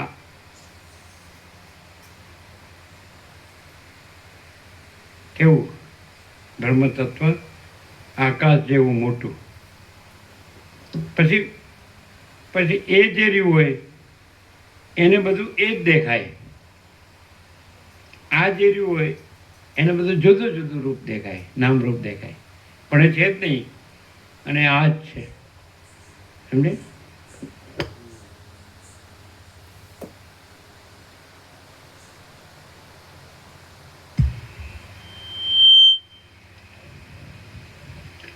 જેમના આવિર્ભાવ અને તિરોભાવ નિરંતર થયા કરે છે તેવી આ સૃષ્ટિઓની પરંપરાઓ કયા કાળથી આરંભાયેલી છે એ જાણવામાં આવતું નથી. જેમના પ્રથમ આરંભનો કાળ જ ધારી શકાતો નથી તેવી આ સૃષ્ટિઓ સમુદ્રમાં તરંગોની જેમ પરબ્રહ્મમાં સ્ફુરે છે. હમણાંની સૃષ્ટિઓની પહેલાં બીજી સૃષ્ટિઓ હતી, બીજી સૃષ્ટિઓની પહેલાં ત્રીજી સૃષ્ટિઓ હતી અને ત્રીજી સૃષ્ટિઓની પહેલાં એથી ચોથી સૃષ્ટિઓ હતી. એવી રીતે અમે આ બધું જોઈએ છીએ પેલા વસીટે કાગભૂષણને પૂછી કે તમે કેવી કેવી સૃષ્ટિઓ જોઈએ કહો, તો ક્યારેક સૃષ્ટિમાં આવું હતું અને બીજું કાંઈ નહોતું. વળી પછી એ સૃષ્ટિ નહોતી ને પછી બીજી સૃષ્ટિ હતી, તો એમાં આવું હતું ને એમાં બીજું કાંઈ નહોતું. એ પછી એ ન રહીને પછી બીજી જોઈ. હવે આમાં સાચાપણું માનવું એ કેવું? અને જે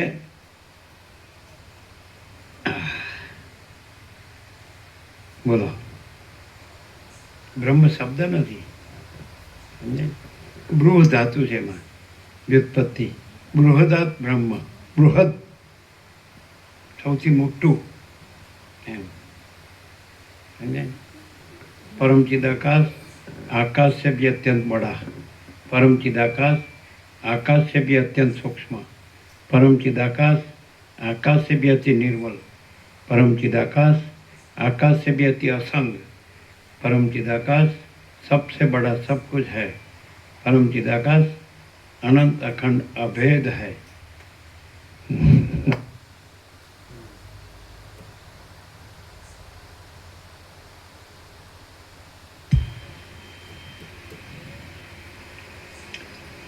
હમણાંની સૃષ્ટિઓની પહેલાં બીજી સૃષ્ટિઓ હતી, બીજી સૃષ્ટિઓની પહેલાં ત્રીજી સૃષ્ટિઓ હતી અને ત્રીજી સૃષ્ટિઓની પહેલાં ચોથી સૃષ્ટિઓ હતી. એવી રીતે સૃષ્ટિઓ કેટલી થઈ અને તેઓમાં પહેલી કઈ થઈ હતી એ વિશે કોઈ જાતનો નિર્ણય જ નથી.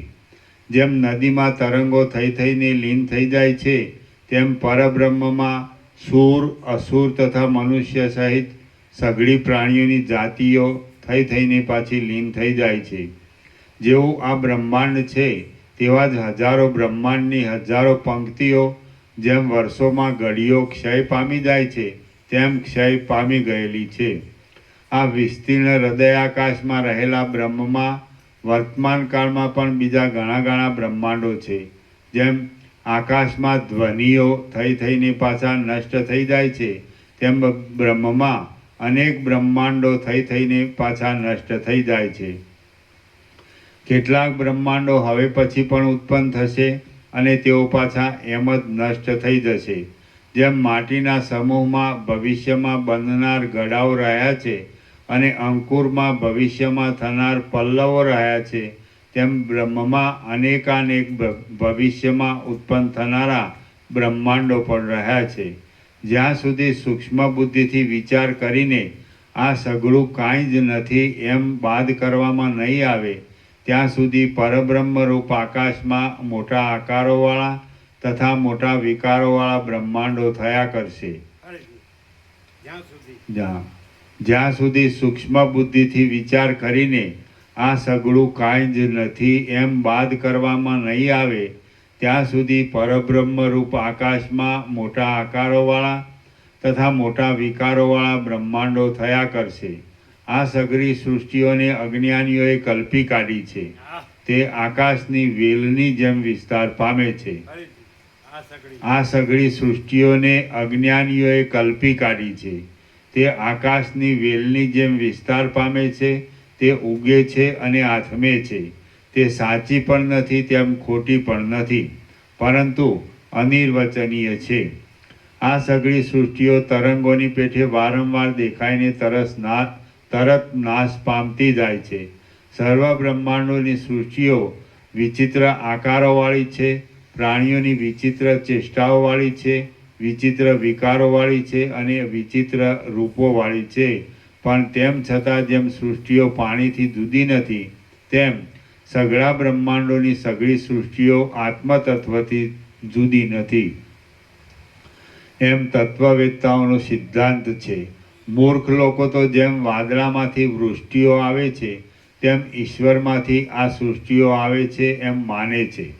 જેમ શિમળા નામના ઝાડની શીરાઓ, શાખાઓ, પાંદડાઓ અને ગાંઠો શિમળાથી ભિન્ન નથી, તેમ વિદ્વાનોના જોવામાં આવતી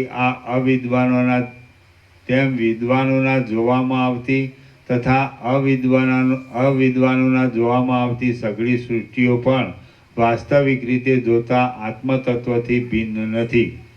હે રામ, જેમ માળાના મણકાઓમાં દોરો એક જ હોય છે, તેમ સ્થૂળ ભૂતોથી થયેલી દેહાદિકની સૃષ્ટિઓમાં તથા સૂક્ષ્મ ભૂતોથી થયેલી ઇન્દ્રિયાદિકની સૃષ્ટિઓમાં મેલરૂપ માયા એક જ છે અને તે માયા આત્મતત્વમાં કલ્પાયેલી છે. કોઈ સૃષ્ટિમાં પ્રથમ આકાશ સ્થૂળ થાય છે અને તેમાંથી બ્રહ્મા ઉત્પન્ન થાય છે, તેથી બ્રહ્મા આકાશમાંથી થયેલા કહેવાય છે. કોઈ સૃષ્ટિમાં પ્રથમ વાયુ સ્થૂળ થાય છે અને તેમાંથી બ્રહ્મા ઉત્પન્ન થાય છે, માટે બ્રહ્મા વાયુમાંથી થયેલા કહેવાય છે. કોઈ સૃષ્ટિમાં પ્રથમ તેજ સ્થૂળ થાય છે અને તેમાંથી બ્રહ્મા ઉત્પન્ન થાય છે, માટે બ્રહ્મા તૈજસ કહેવાય છે. કોઈ સૃષ્ટિમાં પ્રથમ જળ સ્થૂળ થાય છે અને તેમાંથી બ્રહ્મા ઉત્પન્ન થાય છે, માટે બ્રહ્મા જળમાંથી થયેલા કહેવાય છે. કોઈ સૃષ્ટિમાં પ્રથમ પૃથ્વી સ્થૂળ થાય છે અને તેમાંથી બ્રહ્મા ઉત્પન્ન થાય છે, માટે બ્રહ્મા પાર્થિવ કહેવાય છે. આકાશ આદિ 5 ભૂતોમાં અને કોઈ સૃષ્ટિમાં પ્રથમ પૃથ્વી સ્થૂળ થાય છે અને તેમાંથી બ્રહ્મા ઉત્પન્ન થાય છે, માટે બ્રહ્મા પાર્થિવ કહેવાય છે. આકાશ આદિ 5 ભૂતોમાં જ્યારે જે એક ભૂત બીજા 4ને દબાવીને અધિક વધે છે, ત્યારે બ્રહ્મા તે વધેલા ભૂતમાંથી જ ઉત્પન્ન થાય છે અને ઉત્પન્ન થઈને તે પછીથી જગતની રચના કરે છે. પૂર્વકલ્પની વાસનાઓના સંસ્કારવાળો બ્રહ્મા કોઈ સમયે જળ વધે તો તેમાંથી, કોઈ સમયે વાયુ વધે તો તેમાંથી, કોઈ સમયે તેજ વધ્યું હોય તો તેમાંથી, અને કોઈ સમયે આકાશ વધ્યું હોય તો તેમાંથી, અને કોઈ સમયે પૃથ્વી વધી હોય તો તેમાંથી પોતાની મેળે જ અકસ્માત ઉત્પન્ન થાય છે. બ્રહ્મા ઉત્પન્ન થયા પછી કોઈ સમયે તેના મોઢામાંથી, કોઈ સમયે તેના પગમાંથી, કોઈ સમયે તેના આગલા ભાગમાંથી, કોઈ સમયે તેના પાછલા ભાગમાંથી, કોઈ સમયે તેના નેત્રમાંથી અને કોઈ સમયે તેના હાથમાંથી પ્રાણીઓ આદિ ઉત્પન્ન થાય છે. કોઈ સૃષ્ટિમાં વિષ્ણુની નાભીમાં કમળ ઉત્પન્ન થાય છે અને કમળમાંથી બ્રહ્મા વૃદ્ધિ પામે છે, તેથી બ્રહ્મા કમળથી ઉત્પન્ન થયેલા પણ કહેવાય છે. પાણીની ચપળ ચક્રીની પેઠે શોભતી આ સૃષ્ટિ માયા છે, સ્વપ્નના જેવી ભ્રાંતિ છે, ભ્રમથી રચાયેલી ફૂદડી જેવી છે અને મનોરાજ્યની જેમ કલ્પિત છે. આવી આ સૃષ્ટિમાં અંદર શું તત્વ છે અને તે થવો કેમ સંભવે તે કાંઈ પૂછવા જેવું છે? બાળકે મનથી કલ્પેલા રાજ્યમાં અંદર શું તત્વ છે અને તેનું રાજ્ય થવું કેમ સંભવે એ તે ક્યાંય પૂછાય? કોઈ સમયે શુદ્ધ પરમાત્મામાં મનનો રંગ લાગવાથી સુવર્ણમય જેવું અને જેની અંદર બ્રહ્મા હોય છે એવું ઈંડું પોતાની મેળે ઉત્પન્ન થાય છે.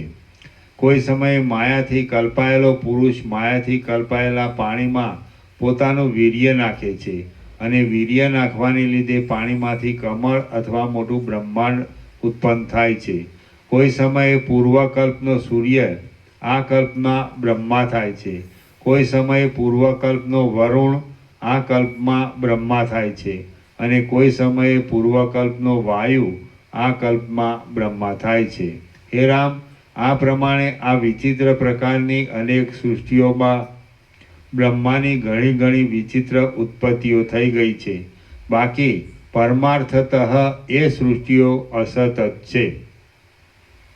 આ સઘળી સૃષ્ટિ કેવી છે તેના ઉદાહરણ માટે મેં તમારી પાસે એક બ્રહ્માની ઉત્પત્તિ કહી અને તેમાં કંઈ નિયમ જ નથી.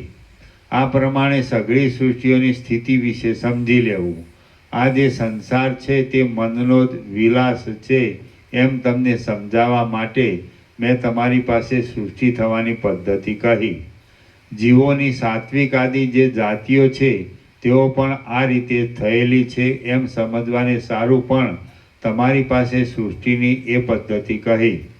વારંવાર સૃષ્ટિ થયા કરે છે, વારંવાર નાશ થયા કરે છે, વારંવાર દુઃખ થયા કરે છે, વારંવાર સુખ થયા કરે છે, વારંવાર જ્ઞાનીઓ થયા કરે છે, વારંવાર અજ્ઞાનીઓ થયા કરે છે, વારંવાર બંધ હોવાની કલ્પનાઓ થાય છે અને વારંવાર મોક્ષ હોવાની કલ્પનાઓ થાય છે. વળી વારંવાર સૃષ્ટિ સંબંધી ભૂત ભવિષ્ય તથા વર્તમાન પદાર્થોમાં સ્નેહ દ્રષ્ટિઓ થાય છે.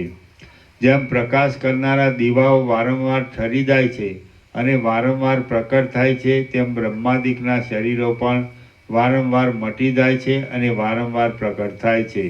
દીવાઓની ઉત્પત્તિમાં તથા બ્રહ્માના શરીરોની ઉત્પત્તિમાં અને દીવાઓના વિનાશમાં તથા બ્રહ્માના શરીરોના વિનાશમાં કાળની અધિકતા વિના બીજું કશું અંતર નથી. કૌંસમાં દીવાઓ થોડી વાર રહે છે અને થોડી વારમાં નાશ પામે છે, અને બ્રહ્માના શરીરો ઘણા કાળ સુધી રહે છે અને ઘણે કાળે નાશ પામે છે. ફરી ફરી સત્યયુગ થાય છે, ત્રેતાયુગ થાય છે, દ્વાપરયુગ થાય છે અને કળિયુગ થાય છે. આ ચક્રની પેઠે જગત વારંવાર આવર્તન પામ્યા જ કરે છે. જેમ પ્રત્યેક પ્રાતઃકાળે વળી દિવસ થાય છે, તેમ પ્રત્યેક સૃષ્ટિમાં વળી મન્વંતરોના આરંભ થાય છે. વળી કલ્પોની પરંપરાઓ થાય છે તથા તે કાર્યોના આરંભાદિક થાય છે. કાળના દિવસ, રાત્રિ, પહોર અને ઘડી આદિ અંશોના સપાટામાં આવતું જતું આ સઘળું જગત વારંવાર થાય છે અને તે છતાં કાંઈ પણ વારંવાર થતું નથી. જે પ્રમાણે પથરા આદિના પછાડ વગરના અત્યંત તપેલા લોઢાના ગોળામાં અગ્નિના કણો સ્વાભાવિક રહે છે, તે પ્રમાણે પરબ્રહ્મમાં આ સઘળા પદાર્થો સ્વાભાવિક રીતે સર્વદા રહેલા છે. આ નીચે ટિપ્પણી છે. આ જગતના વારંવાર થવારૂપ જે વાત ચાલે છે તેને વચમાં છોડી દઈને હવે પ્રાસંગિક વાત ચલાવે છે. જે પ્રમાણે પથરા આદિના પછાડ વગરના અત્યંત તપેલા લોઢાના ગોળામાં અગ્નિના કણો સ્વાભાવિક રહે છે, તે પ્રમાણે પરબ્રહ્મમાં આ સઘળા પદાર્થો સ્વાભાવિક રીતે સર્વદા રહેલા છે. જેમ વૃક્ષમાં ફળ તથા પુષ્પ આદિ સઘળું કોઈ સમયે ગુપ્ત અને કોઈ સમયે દેખાય એવું રહે છે, તેમ પરબ્રહ્મમાં આ સઘળું જગત ગુપ્ત અને કોઈ સમયે દેખાય એવું રહ્યું છે. આ સઘળું જગત ચૈતન્યના વિવર્તરૂપ છે અને તે વિવર્ત સર્વદા આવા જ આકારવાળો છે. જેમ નેત્રના ઊંચકવાથી ચંદ્રમાં બેપણું પ્રતીત થાય છે, તેમ માયાના સંબંધથી પરમાત્મામાં સૃષ્ટિ ઉત્પન્ન થયેલી પ્રતીત થાય છે. જેમ ચંદ્રમાંથી વિસ્તીર્ણ કિરણો પ્રકટ થાય છે, તેમ પરબ્રહ્મમાંથી આ વિસ્તીર્ણ દેખવા માત્ર સૃષ્ટિઓ પ્રકટ થાય છે. આ સૃષ્ટિઓ પરબ્રહ્મથી જુદી નથી, તે છતાં અજ્ઞાનને લીધે ન્યારી હોય એવી લાગે છે. હે રામ, સર્વશક્તિઓવાળા પરબ્રહ્મમાં વાસ્તવિક રીતે અસંગપણું અને અદ્વિતીયપણું છે. એટલા માટે તે પરબ્રહ્મમાં આ સંસાર કદી પણ છે જ નહીં.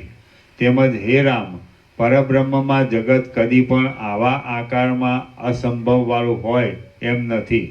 કારણ કે સર્વશક્તિઓવાળા પરબ્રહ્મમાં જગતનું બીજપણું સર્વદા છે. આ પ્રમાણે છે એટલા માટે અધિષ્ઠાનરૂપ ચૈતન્યની સત્તાથી જ પ્રકાશતો આ સંસાર જ્યાં સુધી તેનું અધિષ્ઠાન નહીં જણાય ત્યાં સુધી રહેશે, અને અધિષ્ઠાન જણાશે ત્યારે નહીં રહે એમ હમણાં કહી શકાય છે, અને તેમ કહેવું યોગ્ય છે. હે મહાબુદ્ધિમાન રામ, જ્ઞાનીની દ્રષ્ટિથી આ સઘળું જગત બ્રહ્મ જ છે, એટલા માટે સંસાર છે જ નહીં એમ કહેવું ઘટે છે. અને અજ્ઞાનીની દ્રષ્ટિથી આ સંસાર કદી પણ વિચ્છિન્ન થતો નથી, એટલા માટે સંસાર ખોટો છતાં પણ સર્વદા છે એમ કહેવું પણ ઘટે છે. હે રઘુનંદન, આ જગત વારંવાર થયા કરે છે, માટે આ જગત કદી પણ આવું ન હોય એમ થતું નથી. એમ મીમાંસક લોકોનું નિત્ય પ્રવાહ રૂપે માનવું પણ ખોટું કહેવાય એમ નથી. જગતના સર્વ પ્રદેશોમાં પદાર્થો વીજળીની પેઠે ક્ષણે ક્ષણે નાશ પામવાના સ્વભાવવાળા જોવામાં આવે છે. એટલા માટે આ સઘળું જગત ક્ષણિક છે એમ બૌદ્ધ લોકોનું કહેવું પણ અઘટિત કહી શકાય એમ નથી. ચંદ્ર તથા સૂર્ય આદિના પ્રકાશવાળી સઘળી દિશાઓમાં પર્વતો, પૃથ્વી તથા સમુદ્રો આદિ સ્થિર જોવામાં આવે છે. એટલા માટે આ સઘળું જગત પોતાની જુદી સત્તાવાળું છે એમ સાંખ્ય લોકોનું માનવું પણ સાચા જેવું છે. પરમ વ્યાપક પરબ્રહ્મની અંદર તે વાદીઓના સંકલ્પોની જાળથી કલ્પવામાં આવેલા તે પ્રકારોમાં ન સંભવે એવો એકે પ્રકાર નથી, પરંતુ એટલું છે કે અસંગ અને અદ્વિતીય બ્રહ્મમાં સંકલ્પોની જાળ ઉઠવી એ જ અસંભવિત છે. નીચે ટિપ્પણી છે. પ્રાસંગિક વાતને પૂરી કરી હવે ચાલતી વાત લે છે. આ સઘળું જગત અને જન્મ મરણ વારંવાર થયા કરે છે. સુખ દુઃખો વારંવાર થયા કરે છે. સાધનો તથા કર્મો વારંવાર થયા કરે છે. દિશાઓ વારંવાર થયા કરે છે. આકાશ વારંવાર થયા કરે છે. સમુદ્રો વારંવાર થયા કરે છે. અને પર્વતો પણ વારંવાર થયા કરે છે. જેમ અનેક છિદ્રોવાળા ઘરોમાં એક જ સૂર્યની પ્રભા અનેક રૂપે ઉદય પામે છે, તેમ બ્રહ્મમાં વારંવાર અનેક રૂપે સૃષ્ટિ ઉદય પામે છે. વળી તે દૈત્યો થાય છે, વળી દેવો થાય છે, વળી લોકાંતરોની રચનાઓ થાય છે, વળી સ્વર્ગની તથા મોક્ષની ઈચ્છાઓ થાય છે, વળી ઇન્દ્ર થાય છે અને ચંદ્ર પણ થાય છે, વળી નારાયણ દેવ થાય છે, દાનવો આદિ થાય છે, દિશાઓ થાય છે, અને વળી તે દિશાઓમાં સુંદર ચંદ્ર, સૂર્ય, વરુણ તથા પવન ચાલવા માંડે છે. વળી મેરુ પર્વતરૂપી ડોડીવાળી, સહ્યાદ્રીરૂપી કેસરાવાળી અને અદ્રષ્ટરૂપી મકરંદોથી ભરપૂર રહેનારી આ ઉભય લોકરૂપ પૃથ્વી તથા આકાશરૂપ કમલિની પ્રફુલ્લિત થાય છે. વળી સૂર્યરૂપી કેસરી સિંહ આકાશરૂપી વનને દબાવે છે અને પોતાના કિરણોરૂપી નખોના સમૂહોથી અંધકારોરૂપી હાથીઓની ઘટાઓને ભેદી નાખવા સારું છલાંગ મારે છે. વળી ચંદ્ર ચલાયમાન થતી સ્વચ્છ મંજરીના જેવી સુંદરતા ધરાવનારા પોતાના કિરણો પ્રસારે છે અને દિશાઓરૂપી સ્ત્રીઓના મુખોને શોભાવનારા સુખદાયી અમૃતને વધારવા માંડે છે. વળી સ્વર્ગરૂપી વૃક્ષમાંથી પુણ્યોના ક્ષયરૂપી પવને છૂટા પાડેલા દેવતાઓરૂપી પુષ્પોના સમૂહો વારંવાર વિંખાઈને ધરતી પર પડવા લાગે છે. વળી કાળરૂપી તેતર પક્ષી કર્મોરૂપી પાંખોથી સંસારના આરંભરૂપી કાંઈક ફડફડાટ કરીને ચાલવા લાગે છે. એક ઇન્દ્રરૂપી ભ્રમર જતો રહ્યા પછી વળી બીજા ઇન્દ્રરૂપી ભ્રમરો નવી સામગ્રીઓ ગોઠવીને સ્વર્ગરૂપી કમળમાં આવે છે. વળી જેમ પ્રલયકાળનો પવન વિષ્ણુ સહિત સમુદ્રને મેલો કરી નાખે છે, તેમ સત્યયુગે પવિત્ર કરેલા કાળને કળિયુગ મેલો કરી નાખે છે. વળી કાળરૂપી કુંભાર અનેક પ્રાણીઓરૂપી સરાવડો બનાવે છે અને કલ્પરૂપી ચાકડાને વેગથી નિરંતર ફેરવવા માંડે છે. વળી જેમાં પૂર્વના અભ્યાસ પ્રમાણે સંકલ્પો થાય છે એવું જગત સુકાઈ જતા વનની પેઠે સારી સ્થિતિ વિનાનું થઈને રસરહિત થઈ જાય છે. વળી સૂર્યોના તથા અગ્નિઓના સમૂહોથી બળી ગયેલા અનંત શરીરોવાળું અને સર્વ પ્રાણીઓના અસ્થિઓથી ભરેલું જગત સ્મશાન જેવું થઈ જાય છે. વળી મેરુઆદિ પર્વતોના જેવા મોટા પ્રલયના વાદળાઓના વરસાદોથી જગત સમુદ્રમય થઈ જાય છે અને તે જળમાં નાચતા ધોળી કાંતિવાળા મહારુદ્ર તે જળના ફીણના મોટા પુંજ જેવા લાગે છે. વળી વાયુ વિનાનું, જળ વગરનું અને સઘળી વસ્તુઓથી ખાલી થયેલું બ્રહ્માંડ આકાશની પેઠે અપૂર્વ જેવા શૂન્યપણાને પ્રાપ્ત થાય છે. વળી કેટલાક વર્ષો સુધી અધિકાર ભોગવીને કાળે કરીને જેનું શરીર જીર્ણ થઈ ગયું હોય છે, એવો બ્રહ્મા જીવિતનો ત્યાગ કરીને પોતાના આત્મામાં લીન થાય છે. હે રામ, આ પ્રમાણે બ્રહ્માંડનો પ્રલય થયા પછી વળી મન બીજા કાળમાં પરબ્રહ્મની અંદર તેવાને તેવા બીજા અનેક બ્રહ્માંડોને સર્જે છે. જે બ્રહ્માંડો સર્જાય છે તે સઘળા ગંધર્વ નગરો જેવા સર્જાય છે. હે રામ, ફરી સૃષ્ટિનો આરંભ થાય છે, વળી સર્વ પદાર્થોની ઉત્પત્તિ થાય છે અને ફરી પાછો પ્રલય થતાં સર્વનો નાશ થાય છે. એ રીતે આ સઘળું ચક્રની પેઠે ફર્યા કરે છે.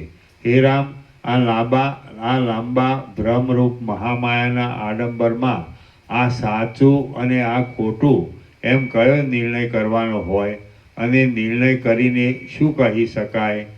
હે રામ, આ સંસારરૂપી ચક્ર દાસુર નામના બ્રાહ્મણે કહેલી રાજાની આખ્યાયિકાની પેઠે કલ્પનાથી રચાયેલા આકારવાળું છે, વસ્તુ વગરનું છે અને વાસ્તવિક રીતે છે જ નહીં. આ જગત અજ્ઞાનથી ઉદય પામેલા બે ચંદ્રના ભ્રમ સમાન વિકલ્પોથી અવિચ્છિન્ન પ્રવાહની જેમ વિસ્તીર્ણ થયેલું છે. જે કરતા વિદ્યમાન જ નથી તેણે તે બનાવેલું છે. અધિષ્ઠાનરૂપ બ્રહ્મની સત્તાથી તે રહેલું છે. તો હવે તમને શા કારણથી મોહ રહે છે? તમે જે મોહનું કારણ ધારો છો તે છે જ નહીં, અને જે છે તે અખંડ બ્રહ્મ જ છે. માટે કારણ વગરનો આ તમારો મોહ યોગ્ય નથી. શ્રી યોગ વાસિષ્ઠ મહારામાયણમાં સ્થિતિ પ્રકરણનો જગત ભાસ નિર્ણય યોગોપદેશ નામનો સર્ગ 47મો સમાપ્ત. ઓમ ઓમ ઓમ. પ્રસાદ આપી દો.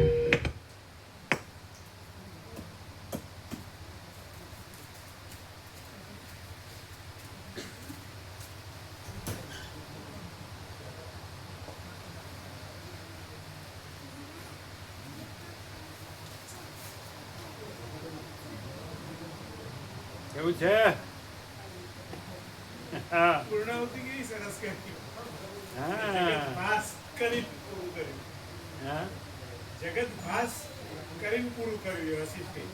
છે જ નહીં, અખંડ બ્રહ્મ જ છે, જગત છે જ નહીં.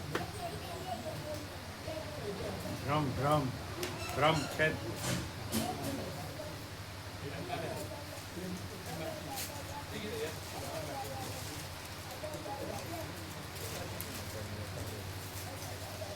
બે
એમાં ખુરશીઓમાં બેસવાથી ફરક લાગે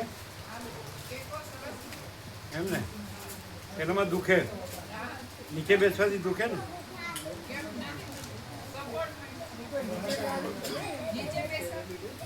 એટલે આ બરોબર, એટલે આમ જ બેસવાનું.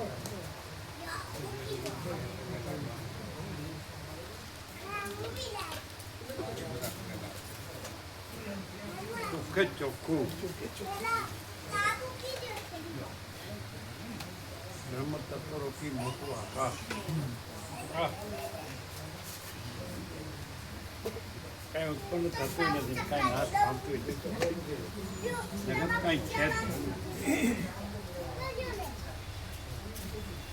હવે આની આગળ આ બધું જે જગતમાં ચાલે છે વેદાંત બ્રહ્માંડ, એ આમ કશું નહીં પ્રભુ. આ તો એક જ વચનામૃત પ્રભુ ક્લિયર કરી નાખે માણસ. આ દિનામાં નહીં, તમને માલસરમાં તકલીફ થઈ હતી ને ત્યારે તમે ડૉક્ટર જોડે ગોળી લાયેલા ખ્યાલ છે? પછી તમે પલાઠી વાળીને ખેતું એ પલાઠી નથી વાળવા કે મને નવાઈ લાગતી તો વાળતા હતા ને તો આ પણ એ ટેમ્પરરી હોય એમ. એટલે આ શું પ્રભુ, આનો કસારો ચાલુ થાય ને ત્યારે ડૉક્ટરો કહે પછી પલાઠી વાળીને નહીં બેસો, એ તો એમાં ગેપ વધતી જાય. પેલી એ ગાદી ખરી ને એ થતી બેસવાનું પછી પલાઠી નહીં વારવાની, એટલે શું ગેપ વધે ને પેલું કાર્ડિલેસ છે ને જતું રહે અંદર. ખુરશીમાં જ બેસવાનું. હા અને જે ટ્રીટમેન્ટ હોય લેવાની, હા પ્રભુ. જે વિટામિનની ડેફિશિયન્સી હોય ને એ લેવાનું.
આજ તો બાળકો ઉપાડે બોલાવ્યો જો જય પ્રભુને પગે લાગે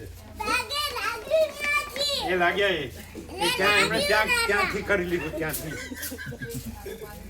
એમને પગે લાગવું છે એના નજીક જઈને લાગ્યો અહીંયા. એ ત્યાં આગળ લાગ્યા. જોજો.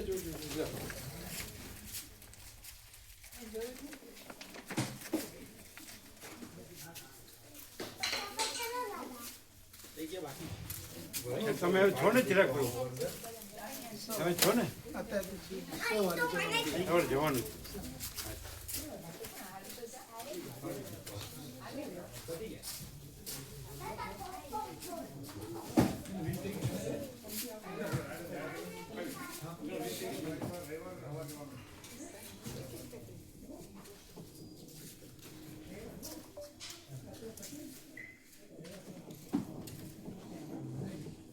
આ બધું લઈ લેજો અને પેલું લઈ લેજો. ક્યાંય પાથરણું નીચે રાખવાનું નહીં.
ડોક્ટર સાહેબ છે હો.